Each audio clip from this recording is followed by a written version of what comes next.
வணக்கம், இது உங்கள் தினக்கதிர். பொங்கல் பண்டிகையின் கடைசி நாளில் தமிழகம் முழுவதும் நடைபெற்ற ஜல்லிக்கட்டு மற்றும் மஞ்சுவிரட்டு நிகழ்வுகளின் போது 5 பார்வையாளர்கள், ஒரு காளை உரிமையாளர் உட்பட குறைந்தது 6 பேர் உயிரிழந்தனர். அலங்காநல்லூரில் 55 வயது பார்வையாளர் ஒருவர் காளையால் குத்தப்பட்டு இறந்தார். சிவகங்கையின் சிரவேலிலும் இதேபோன்ற ஒரு சோகம் நிகழ்ந்தது. அங்கு ஒரு பார்வையாளர் மற்றும் ஒரு காளை உரிமையாளர் இறந்தனர்.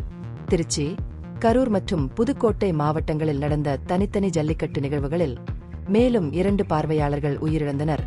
அதே நேரத்தில் காளை அடக்குபவர்கள், காளை உரிமையாளர்கள் மற்றும் பார்வையாளர்கள் உட்பட 148 பேர் காயமடைந்தனர். கூடுதலாக புதுக்கோட்டை நிகழ்வின் போது ஒரு காளை இறந்தது.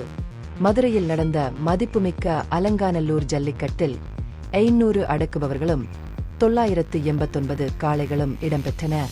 இந்த நிகழ்வில் வாடி வாசலில் இருந்து 9 சுற்றுகளில் மூர்க்கமான காளைகள் வேகமாக வெளியேறின.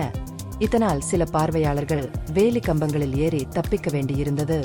பார்வையாளர்கள் உட்பட 70க்கும் மேற்பட்டோர் காயமடைந்தனர்.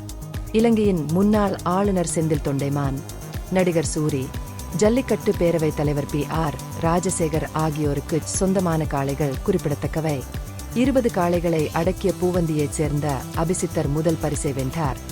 அதில் ஒரு கார் மற்றும் ஒரு பூர்வீக இன மாடு அடங்கும். சேலம் பாகுபலி காளை சிறந்த காளையாக தேர்ந்தெடுக்கப்பட்டது. அதன் உரிமையாளருக்கு ஒரு டிராக்டர் மற்றும் ஒரு பூர்வீக மாடு கிடைத்தது.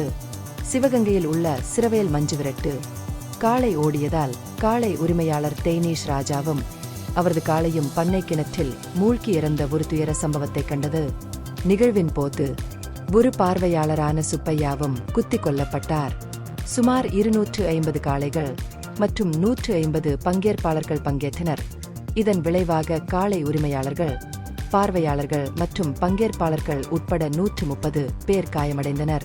திருச்சி, கரூர் மற்றும் புதுக்கோட்டை மாவட்டங்களில் பல ஜல்லிக்கட்டு நிகழ்வுகள் நடத்தப்பட்டன. இதில் பங்கேற்பாளர்கள் மற்றும் பார்வையாளர்களிடையே இறப்புகள் மற்றும் காயங்கள் பதிவாகியுள்ளன. அலங்காநல்லூர் ஜல்லிக்கட்டில் துணை முதல்வர் உதயநிதி ஸ்டாலினின் மகன் இன்பநிதி மற்றும் அவரது நண்பர்களுக்கு ஆட்சியர் MS சங்கீதா தனது இருக்கையை வழங்கிய வீடியோ சர்ச்சையை ஏற்படுத்தியது. இந்த விவகாரம் குறித்து பாஜக மாநில தலைவர் அண்ணாமலை கருத்து தெரிவிக்கையில், ஆட்சியரை நிற்க வைக்குமாறு கட்டாயப்படுத்தப்பட்டதாக கூறினார். இருப்பினும் நெறிமுறைகளை பின்பற்றி தானாக முன்வந்து எழுந்து நின்றதாக சங்கீதா தெளிவுபடுத்தினார்.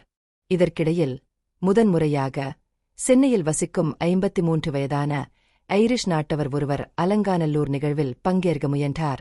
ஸ்பெயினில் நடந்த மாரத்தான் மற்றும் காளைகளின் ஓட்டம் போட்டியில் தேர்ச்சி பெற்ற போதிலும் வயது காரணமாக மருத்துவ பரிசோதனையின் போது அவர் தகுதி நீக்கம் செய்யப்பட்டார். இந்த துயரங்கள் மற்றும் சர்ச்சைகள் இருந்த போதிலும் நிகழ்வுகள் குறிப்பிடத்தக்க பங்கேற்பையும் உற்சாகத்தையும் கண்டன. துணை முதல்வர் உதயநிதி ஸ்டாலின் அலங்காநல்லூர் ஜல்லிக்கட்டை தொடங்கி வைத்தார்.